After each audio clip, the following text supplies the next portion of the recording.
Hello everyone and welcome to our webinar by the Osiris project, Communities in Control. My name is Marije Kattenwinkel. I work for the province of Drenthe in the Netherlands and today I will be your host. Let me tell you a little bit about Osiris first. Osiris stands for Open Social Innovation. It's a program sponsored by the European Interact program. And together with our partners, we are searching for new ways to activate local communities. How can we facilitate them? And how can they help us improve our policies?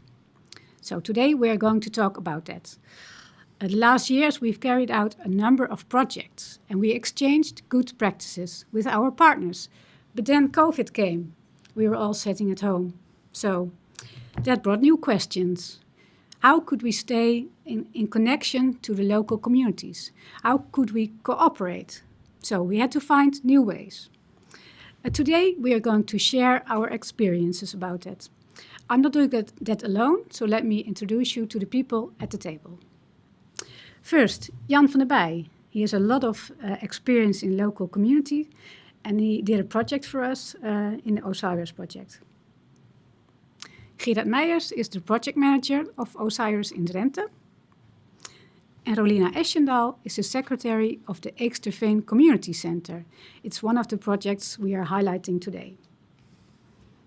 So, we're going to talk about the projects, but later on you can pose your questions by using the WhatsApp number. So, feel free to do that. We're going to start with Jan van der Bij, who is highlighting the theme of today's webinar. Jan, the floor is yours. Thank you. Communities in Control, the way to a successful community project. With the ambition, together we'll change the world, one community at a time. I've been a consultant to a large number of community projects. This here is my experience. It has become kind of a rule for community projects, or I prefer people power projects. At Osiris and in LEADER and in numerous other regional and local programs, policymakers and authorities strive to improve the wealth of a region, trying to make it more viable, more resilient and more sustainable. This is a praiseworthy endeavor, often considered a real opportunity by residents of that region. But the real incentive for action by a community lies elsewhere. I'll briefly elaborate on the three most common incentives. The first one. A facility or an amenity is closing or disappearing. A swimming pool, a care home, the village supermarket, the village pub, the village green, a village pond, or a bus service. Communities look and find alternative ways to run these facilities and to keep them viable. The second one. We can do it better, cheaper, closer to the people. We can do the maintenance of the road shoulders, the village parks. We can organize care services cheaper and closer to the people. We can start community businesses like the village shop, transport, energy, internet, art and crafts, a veggie garden. Residents have easy access to these services. Questions, problems, complaints are dealt with and solved immediately. A much cheaper way than via the ponderous roads of a local or regional authority. Communities seek cooperation between community workers and local contractors. Villages often choose a cooperative structure for building local power and local entrepreneurship. And the third one, maybe the most important one, we want influence, control. We want to control our lives, our environment, our living space, our homes, our services. We are not satisfied with what authorities often call participation. Real influence is control. Together with the entrepreneurs, the services, the residents, and in co-creation with local and regional authorities, we want to control our communities. In the UK, this community movement was translated into government policy, the right to challenge. Authorities saw the positive impact on civil society when communities were much more in control of their physical and social environment. Also, communities were able to considerably lower the costs of services that used to be the responsibility of local authorities. The right to challenge means that the community can challenge a local authority or public service by saying, "We can do this better or cheaper than you can." Other countries copied this. The Dutch parliament adopted legislation along these lines as well. So in the Netherlands we have our own right to challenge.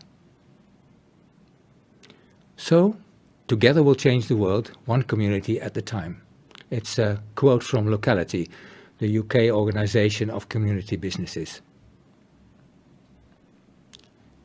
Generating a community project in 5 steps.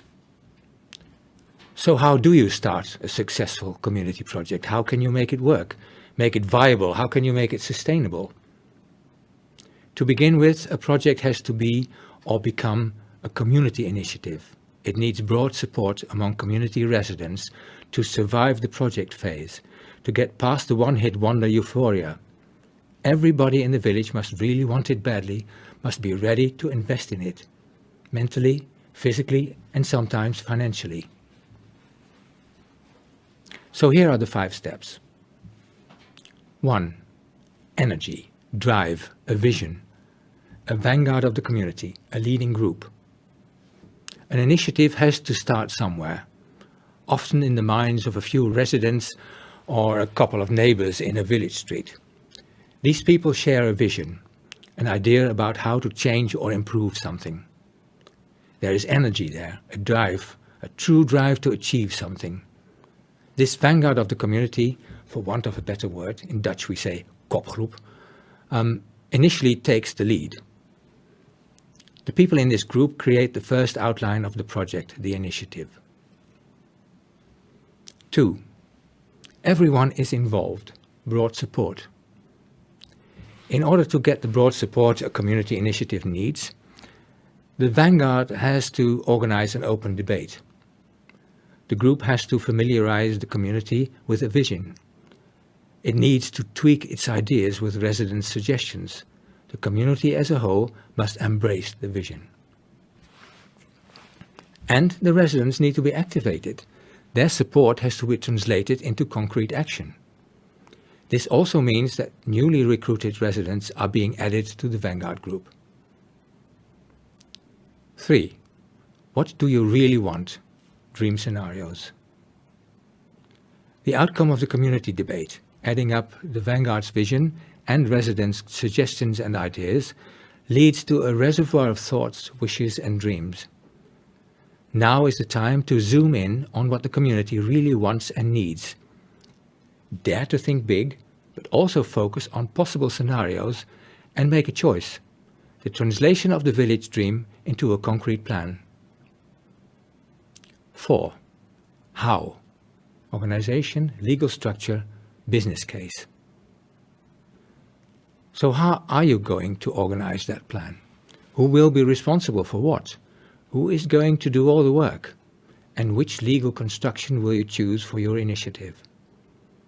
Many projects and their communities opt for a cooperative, but a foundation is also an option. Advantage of a cooperative is that it's a democratic structure. The organization has members who are in control. In order to survive and stay viable, a project needs a sound business model.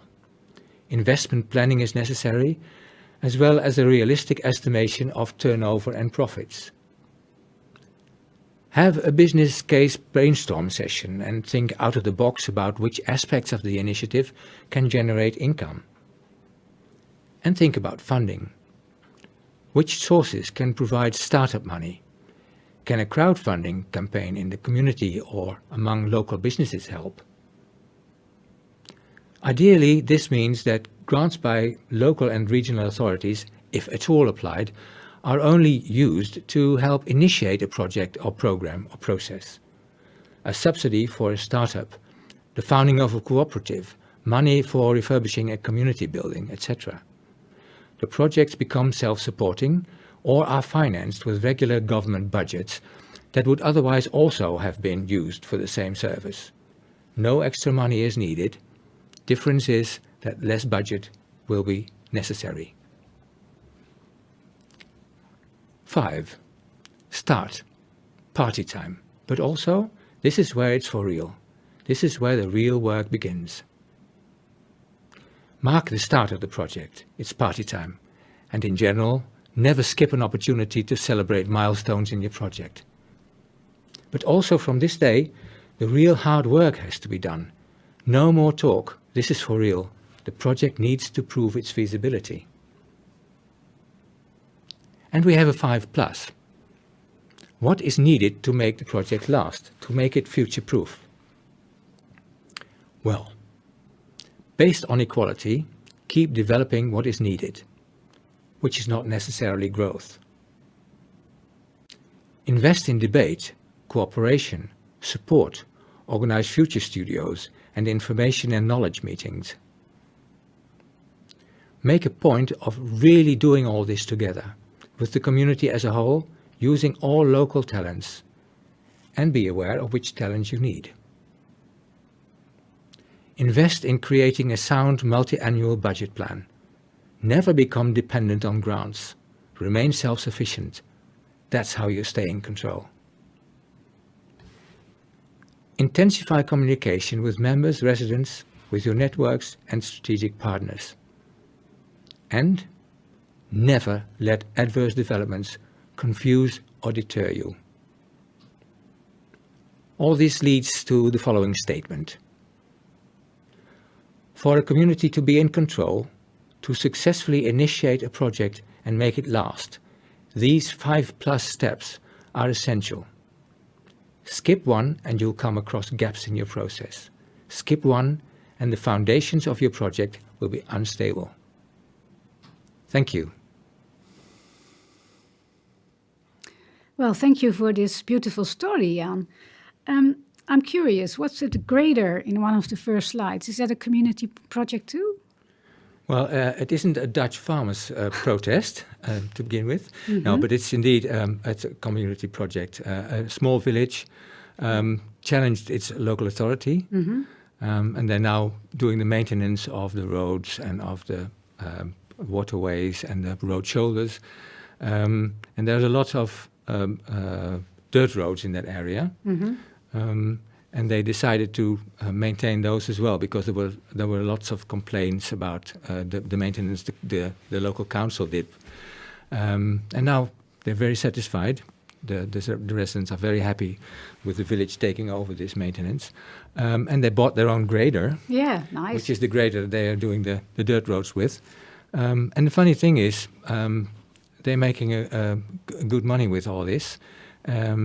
They can do it a lot cheaper than the council did, and with all the surplus money, they do all kinds of village projects now. Oh, that's nice. It's a successful one. Yeah. Yes. And I also can imagine that there are a lot of volunteers for the grader. Yes, that must yes, be cool. And they have other big machines as well. Yeah. You know, to scrape all the road shoulders. And the big machines are very popular. Yeah. Yes, I can imagine. Yes. Okay. You mentioned broad support. How can the Vanguard Group organize that? Well, they all choose their own way in that, of course. But the ideal situation is to have a door-to-door survey, and most ideally to do that as an interview. That would be best. That activates people. But it can also be done online. Yeah. And you see communities where they think this is too much work, and we choose to have big meetings in the community hall and discuss the matter and the suggestions there. And also you see communities who invite all their associations in the village, which is also a way to find out what people think, because you can say that these associations represent the whole village, you know. But I always prefer the first one. Yes, yes. Because if you only organize a meeting, most of the times only the old people show up there. So maybe if you go door to door, you also reach young people. Yes, otherwise you only have the usual suspects, as it were. Yeah, that's right. Yes, that's true. That's true. You can, of course, have more than one meeting and target on the young people and on the professionals, etc., etc. So you can play with that a bit, but I still prefer a door-to-door survey. Okay, thank you. Gerard, do you agree with Jan on the statement that all the 5 steps are necessary? Yes, of course. But I want to ask to Jan, but how do you get the power in the project when you take the 5 steps? And on what step comes the communication? Well, it begins with the Vanguard group. They are a group sitting at a table like we are now, and finding out about a new vision for some project in their community. And then they talk about how can we communicate this? How can we get the rest of the community to, how can we activate them? How can we make them understand our vision and embrace our vision?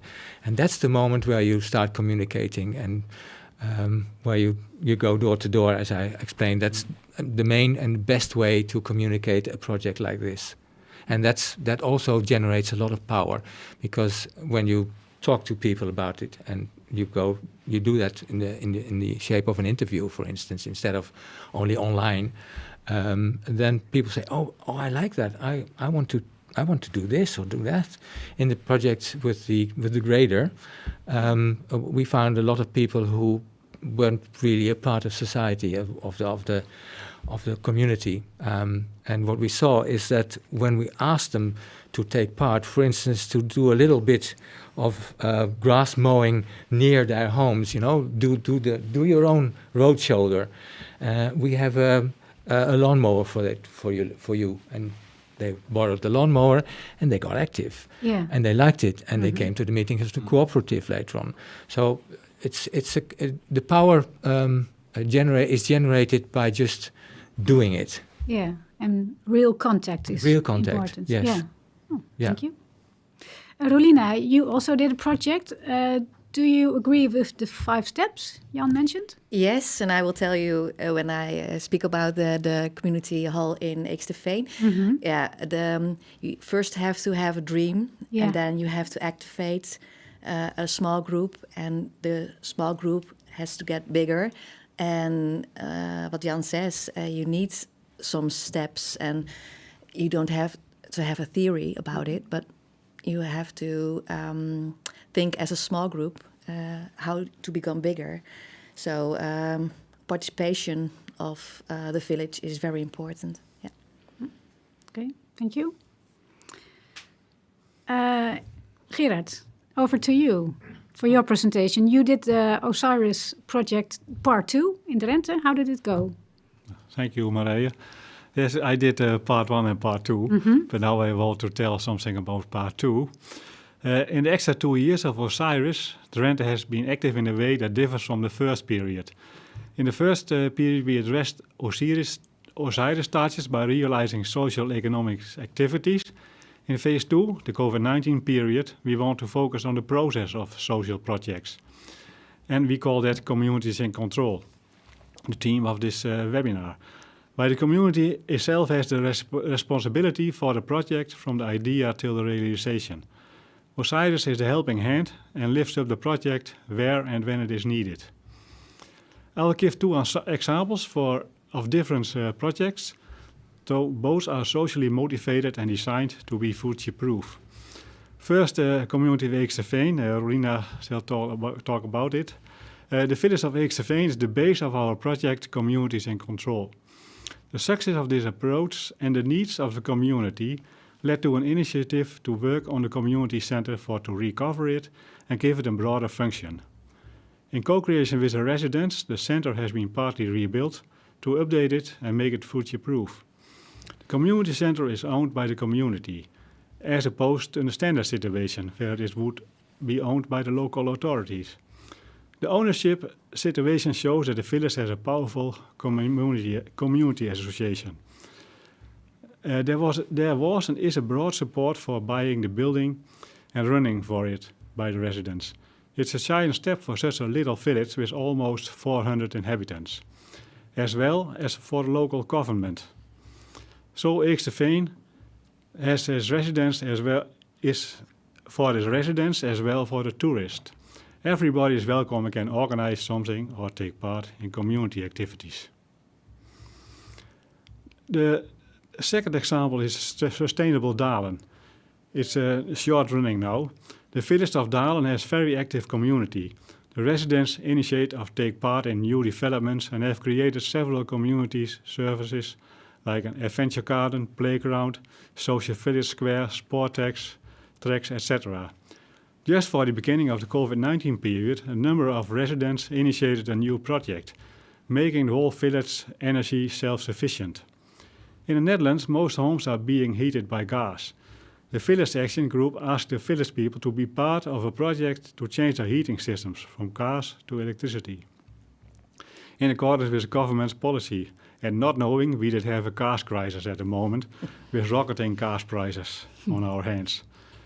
Electricity will be obtained from sun or wind, so moving from fossil fuels like gas and oil to renewable energy. Such a process is a giant step for volunteers. It takes a lot of time, energy, social risk and courage to work it out. On top of that, the project started at the unlucky moment that most residents were grounded by the pandemic. Live contacts and house calls were impossible. The process has been running for almost 2 years now.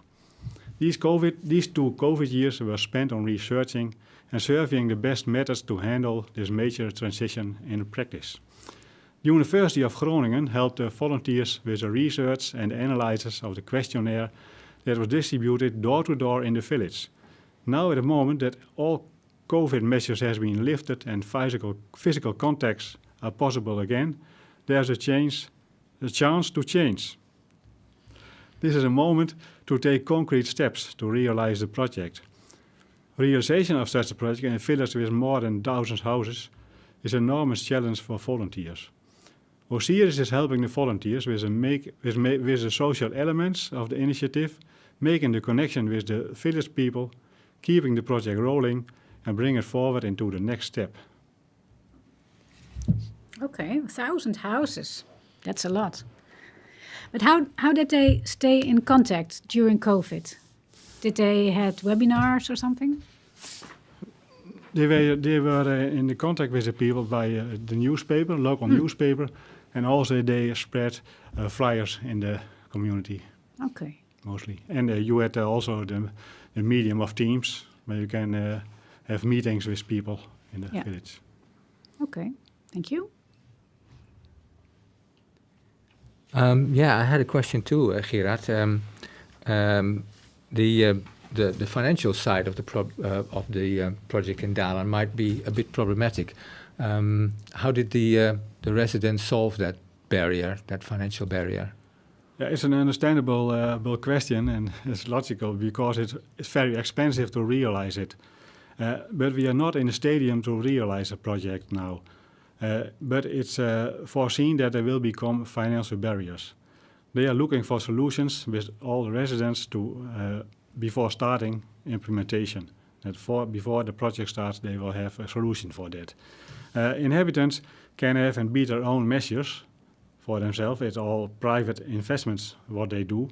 And they can have loans without interest from the province, so that they can help the people. It's an umbrella project. The steering group facilitates and is a booster in the community. But they will not invest in the materials to lift up the houses. Okay. Only in the process. Yes. Okay, thank you. Okay. And I'm curious, how did the Osiris project influence the policy of the province of Drenthe? Yeah, Osiris changed the policy of the province on the social aspects. Mm-hmm. And we get more open in our way to give support to initiatives, and we get more on the radio. The radio. on the radio, it's building in. For invite people and groups to come with ideas. We want to do less by ourselves with local people and has the power to realize projects. So we are there for the support and the knowledge, and the people, the residents, are there for the projects, realize the projects. Yeah, so it's more facilitating than just telling. Okay, thank you. More questions? No. Checking if there are questions from the viewers. There are not, but people, let me remind you of the possibility to ask questions to our guests at the table. You can do that by the WhatsApp number. Well, we go to Rolina then. Yes, Gerard already talked about Eeksteveen. Before I start telling about the project, I will tell you something about myself. So my name is Rolina and I'm 50 years old. I live in the village of Eeksteveen. I was born there, I was raised there until I went away for study and for work. And in 2004 or 2005, I came back to my village. And in 2008, I became the secretary of the foundation that manages the village hall. Well, Eeksteveen is a very small village in the northeast of the province of Drenthe, in the county Aen-Hunze, and contains about 500 inhabitants. Gerard said 400, but That's a big difference. We enlarged a little. No decline. So the first mention of Eeksteveen dates back to the year 1505 because of peat extraction. But it was only like 150 years ago that the village emerged as the agricultural village as it is today. And nowadays only a few farmers are still active. The majority of the residents, of the inhabitants, they work elsewhere in other jobs. We have some buildings in the village. There's a public primary school, a gym building, which was almost also entirely built by the community itself. And we have many associations, so like billiards, cycling, drama, elderly people, for the youth. There is a community association. We have a historical society, and there are a lot of more. The village of the building where I want to talk about is, of course, the community center. The building itself was built in 1983, and it was probably one of the first multi-purpose buildings in the region, and housed at that time a cafe, a shop, and the village hall, the community hall. It was partly owned by a private individual, so the cafe and the shop were owned by a private individual, and the village hall was owned by the county Aen-Hunze. From 2001 to 2018, only the village hall, the part of the county was owned by the county Aen-Hunze, could be used because the private owner no longer wanted to operate the cafe and the shop. So we only had a small a building to organize activities. It was a real major setback for Eeksteveen and the residents, so they had to make more effort to meet each other. The cafe is, of course, a good one to meet each other. So if there is only a small community center, it downsizes the activities and the meetings. So, and it was also not exactly optimal because in terms of space and layout, part of the building which the community center was in did not face the street, so it was almost invisible. You had to know it to go there. And then in 2016, the private owner wanted to sell his part of the building. And, he knocked on the door of the county Aen-Hunze. And the county said, "No, we are not going to buy the property." So therefore, they approached the foundation that managed the village hall, of which I am the secretary. Well, it was really a golden opportunity for us, for the association, but for all the residents and associations in Eeksterveen to develop a very nice meeting place, a real community center. But yeah, it sounds so simple, like I say it. Of course, it doesn't work that way. It became a very large project with many stakeholders, and also, of course, it requires a lot of money to start something like that as a community. So, going back at Jan's story, we didn't use a specific method or instruction. We came just up with a plan by taking several steps. And those are the steps Jan described. So we did it. Yeah. We did it good. Mm-hmm. First, we informed all the stakeholders, the county, of course, the associations, and then the residents. And we did this in various ways, via a local newsletter, via information meetings, and by talking to people, like Jan said, door to door. How do you think about this? What are your wishes? So we collected those wishes and ideas and brought them together in a plan. So in that way, the entire village was actually aware of our of what we wanted to achieve. Namely that we wanted to buy the building, the complete building, as a village, and to set it up as a community hall, a big community hall. And that way it became not only the dream of the foundation, but to the entire village of Eeksterveen, because a plan alone will not get you there. You have to, but when you have a well-supported plan, well, then you have a very good basis for finding sponsors or other lenders. And it is very important to enthuse volunteers to contribute.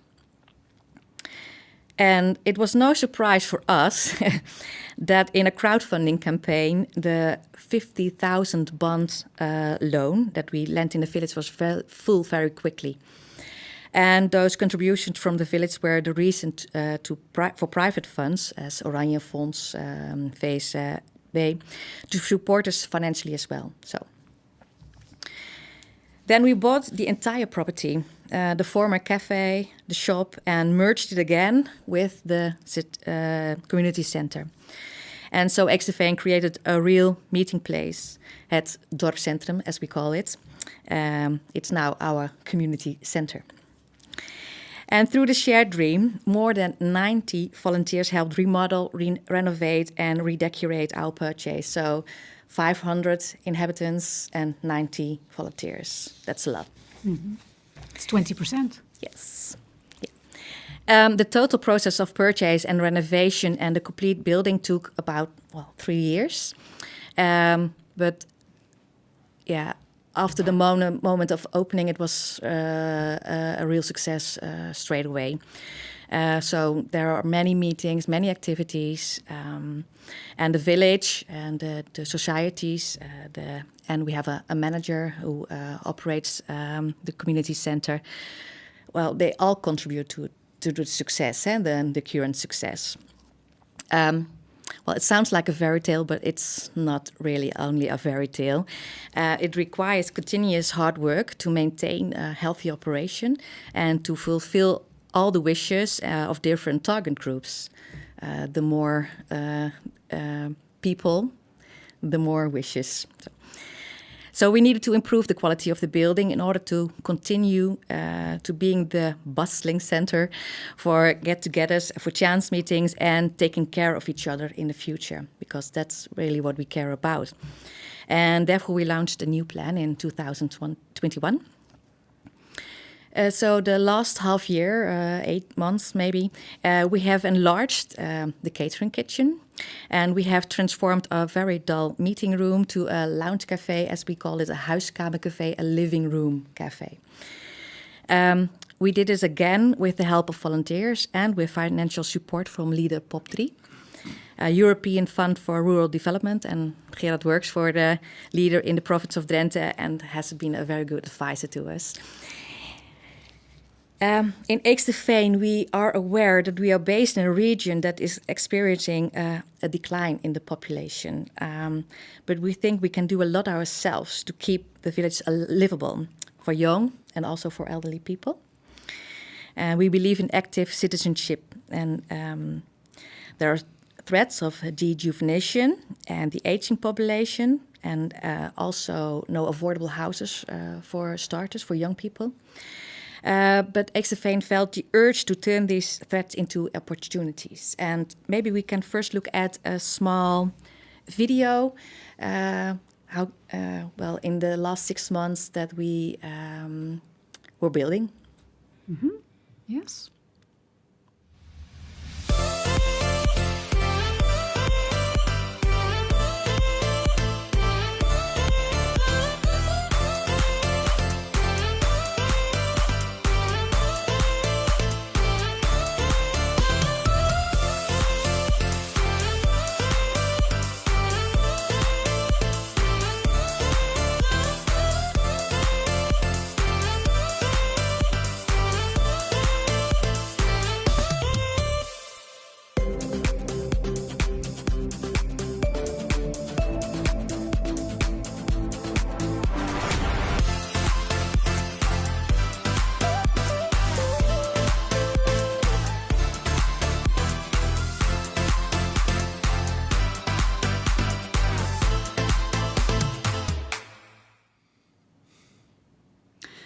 That was nice to see. It was a big job. And what else? Yeah, well, Eeksterveen is very committed to at least maintaining the quality of life and social cohesion in the community, but preferably to improve it. So we don't sit back. We want to go further and improve. So, for example, young people should be offered entertainment and housing, and the elderly should be able to continue to live comfortably and vitally in their own familiar environment. We want Eeksterveen to be a life-proof village. We sincerely believe in that and work hard to make that happen. So a large part of the population felt and still feels that the village hall is owned by the village, and the feeling that it now really belongs to us gives a certain energy and strength. So the residents are in the lead, not the local authority. For us, it is important to do things ourselves without government agencies or other parties telling us what to do. We make sure that we can get things done ourselves. And that is not to say that you cannot be advised or inspired by others. That can bring a lot, but in the end, you still make the choices that can suit the village and the residents. Okay, so that was my story about our community center. Very impressive. Do you feel like you've taken more seriously by the local government, because you did such a big project and you really showed that you can manage the community? Yeah, I think so. Yeah, in the last few years, only look like I'm sitting here now because we inspired people, not only the residents of our own village, but also other villages in the county Eijn-Hunze, and maybe probably in Drenthe. They know that when you have a group of enthusiastic people and you believe in the plan they have, and you see that they are well informed and they know how to organize it. Eijn-Hunze gives you the credits for what we've done. So I really believe in that. Yeah, it's nice. And what's your advice to other villages? Follow the steps. The steps. Yes. First, have an idea and don't keep it to yourself, but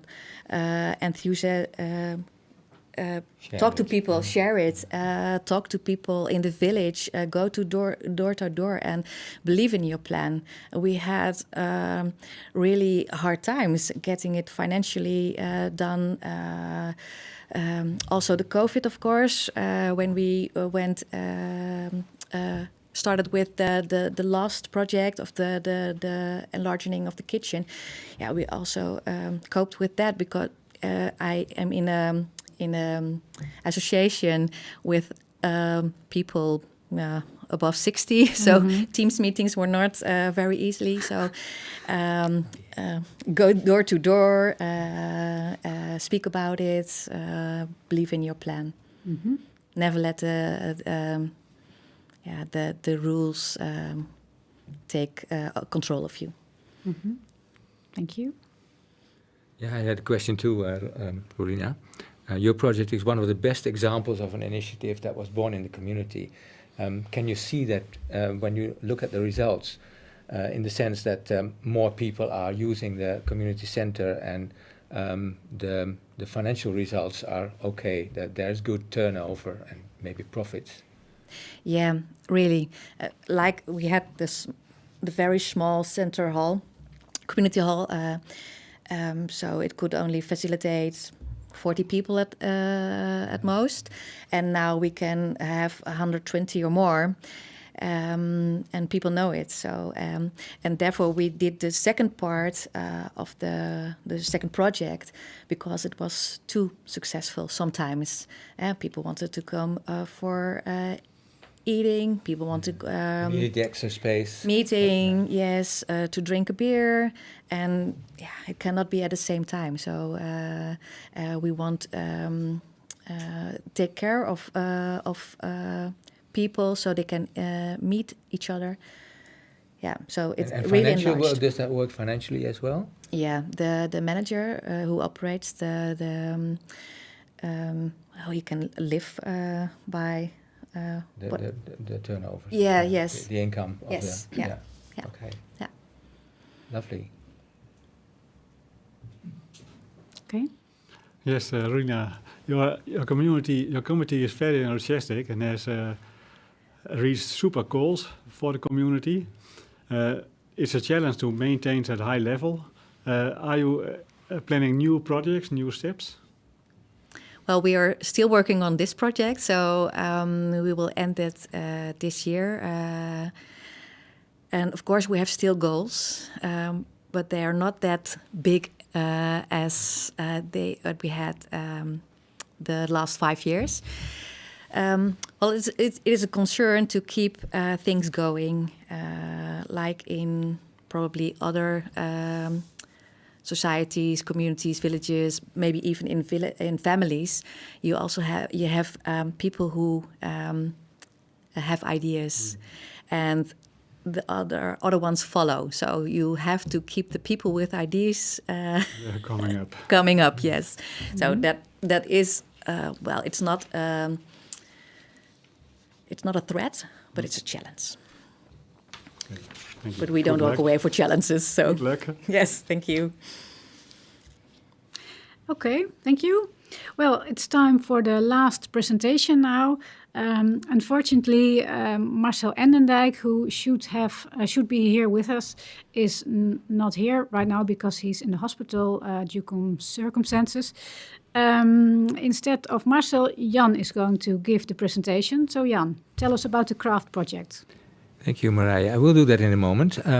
But first I want to introduce Joost, the blacksmith, the first slide. Sorry about announcing the slides, but I had to take over really last minute. So we'll have to improvise. We'll have to improvise. Yeah, that's no problem. That's Joost. Yes, Joost. Joost is working in his smithy here in this picture, and Joost is a pivotal entrepreneur in the Osiris craft project. I'll come back to Joost later on. The second one, please. The craft project is a part of the Osiris program in Southeast Drenthe. In Southeast Drenthe, in that region, we have a lot of small businesses, and a large number of them are crafts industries or craft related. And keeping those afloat is a really socio-economic necessity for the area. In a number of meetings with entrepreneurs, with craft entrepreneurs, we found this, a need for support and cooperation and strengthening their entrepreneurship, a wish to build networks, new guilds maybe, and a need to find and tap into new markets. Now, to turn that into a project, we needed two things. One, an organization that was going to coordinate this, and we needed a craft broker, as we called him, a sort of linking pin between all the entrepreneurs' activities. Well, the first thing we found, the organization that had to coordinate this, we found it in UNESCO Global Geopark, the Hondsrug. Very grateful that they were taking this job on because it was quite a job for them and not their daily work either.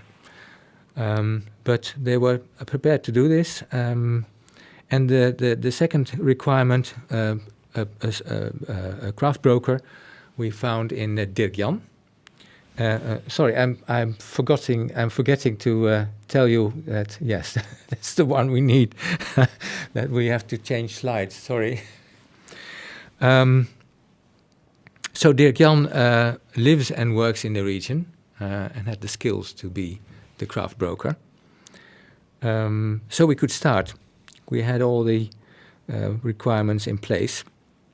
And we started with several branch meetings, and later on we mixed the branch meetings so that we had yes, in that sorry, so that we could connect the several branches. There's been a lot of brainstorming in those sessions, and those sessions were really, they were enthusiastic. People were happy to meet each other, didn't know each other in part.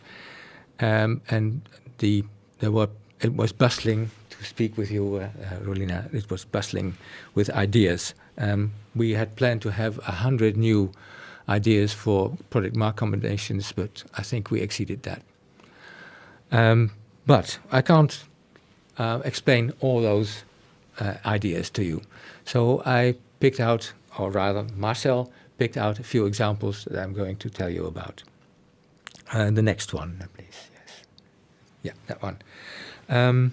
One idea was to create a local shop where many craft entrepreneurs from different branches could bring their products together. And this became the homestead in Dalen again, by the way. This workshop, this local shop, is also Joost's workshop. This is where he has his smithy. And his wife works here as well, Melissa, and she is a wool weaver. So she's also part of she's another branch, as it were, in the entrepreneurs.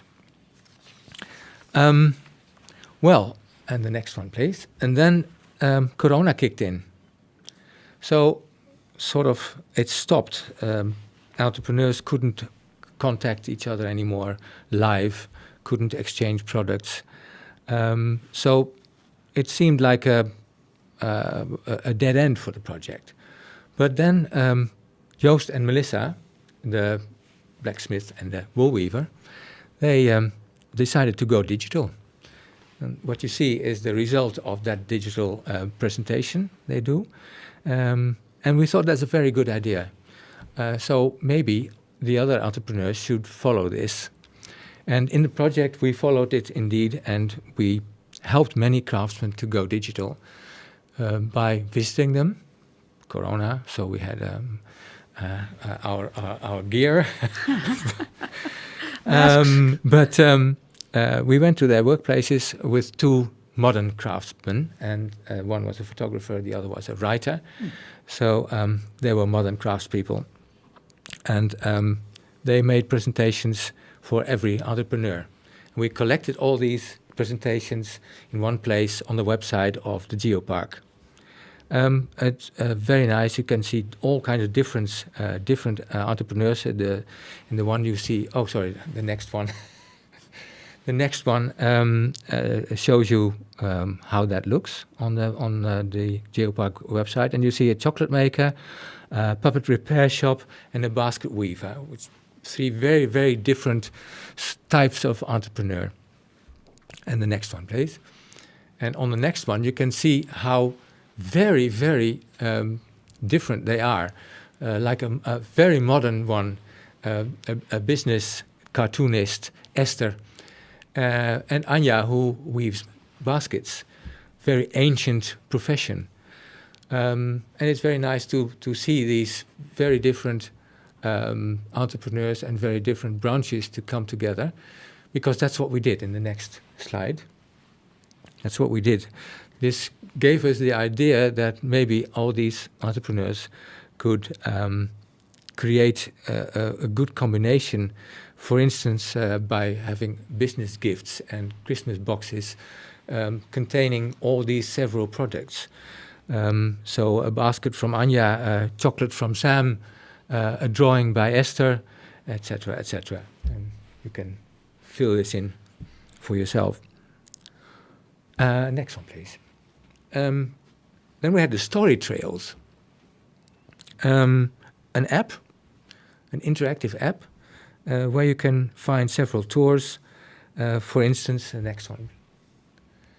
For instance, the crafts tour. You can click on the QR code, and then you get the site and you get the route.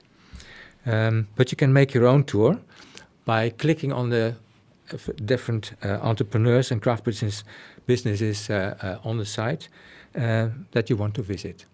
And of course, maybe in some cases you have to make an appointment in advance, but you can plan your tour by means of this tool, and also the entrepreneurs are being highlighted in this way.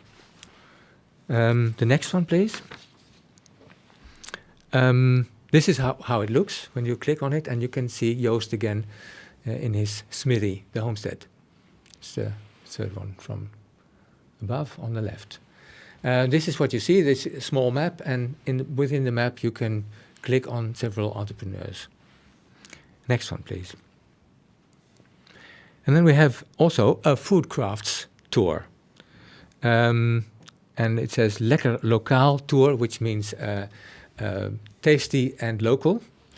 And this tour is a food sector tour. The next one, please. Very different also, honey, veggies, cheese, lamb chops, and you name it. So this is a very different one as well, but it's all food. Okay, the last one, please. So, lessons learned. Mm-hmm.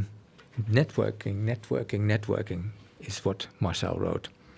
And he's right. But this networking needs a linking pin. We needed that craft broker, and we were very happy to have him. It was a bottom-up process, and the process was done with authorities, with existing tools and with existing instruments, but also creating new ones in co-creation with the entrepreneurs.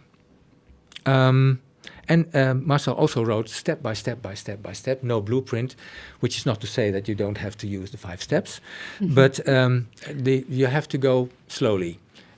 We found out that sometimes something that we threw into the meeting just didn't work. Okay, what would you like to do then? What is a better way to go ahead?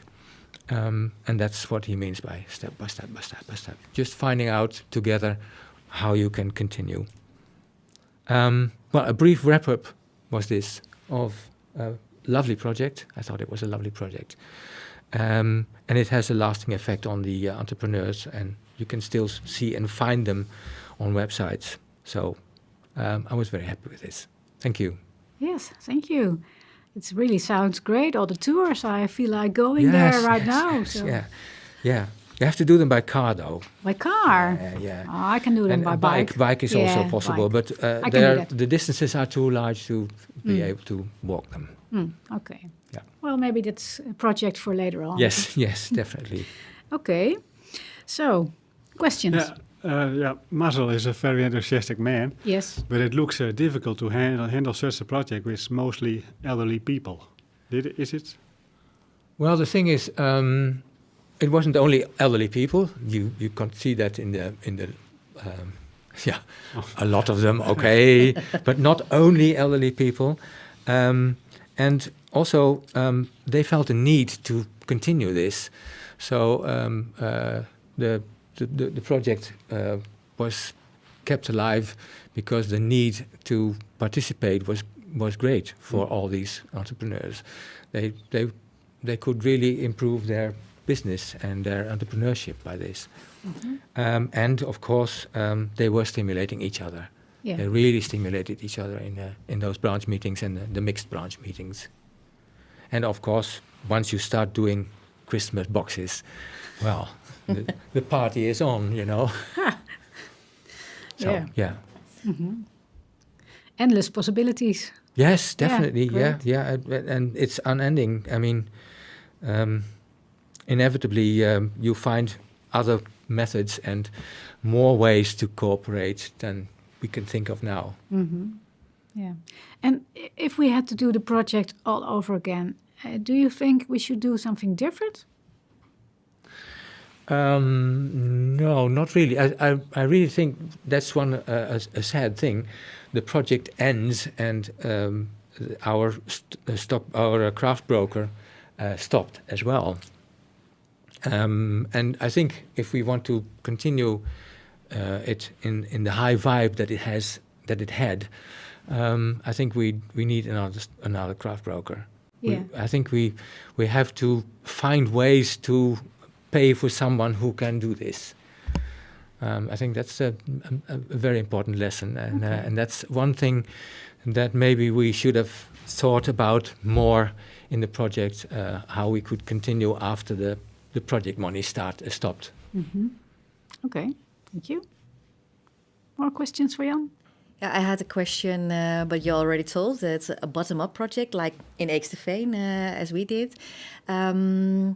And now you say the project stopped, and there's no craft broker anymore. But if I don't live in that region, but if I was a craftsman, can I still join the group, or is it? Yes, there is a network, and that network can still be joined. I'm not quite sure about the official boundaries of the area where the network works, but I do remember that in the beginning we were talking about having people from the west region of Drenthe to join us. I'm not sure that happened, but that's so it's really, not a closed group. No. It's something that should grow and strengthen itself and getting more and more enthusiastic and drive and. So you can, in the end, you can go walking. Yeah, definitely. Probably yes. Yeah, true. Yeah, it should spread. That's what we should do. Yeah. Okay. Oh, great. It sounds all very successful, the project you did. But you must have made a mistake somewhere. So. Yeah, definitely. What's the mistake? And what there did you learn? There are several sorts of mistakes, nice. actually. Skipping steps. Like only thinking of the investment you have to do and not thinking about the turnover and the profits that you have to generate to keep the project afloat. Or only thinking we want a building and not really thinking of what you want to do in it. So you want a building, okay, what you're going to do? Oh, we don't know. So we have to think about that. Or residents who only see dollars when there's a grant of the province or Osiris or leader or whatever, and without having a vision or without having community support, small groups thinking, hey, there's money there, and what can we do with this? Not a bad idea, not a bad way of thinking, but you have to do that with the community.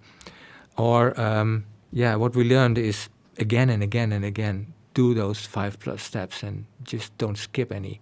Yeah. And if you skip one by accident, go back to it and do it as well. After all, yeah. Okay. That was, I think, and there's a long list of that. Yeah. I have a very short list now, but there's many of these small mistakes or big mistakes were made in the course of the project. Yes. Mm-hmm. Okay. Well, thank you.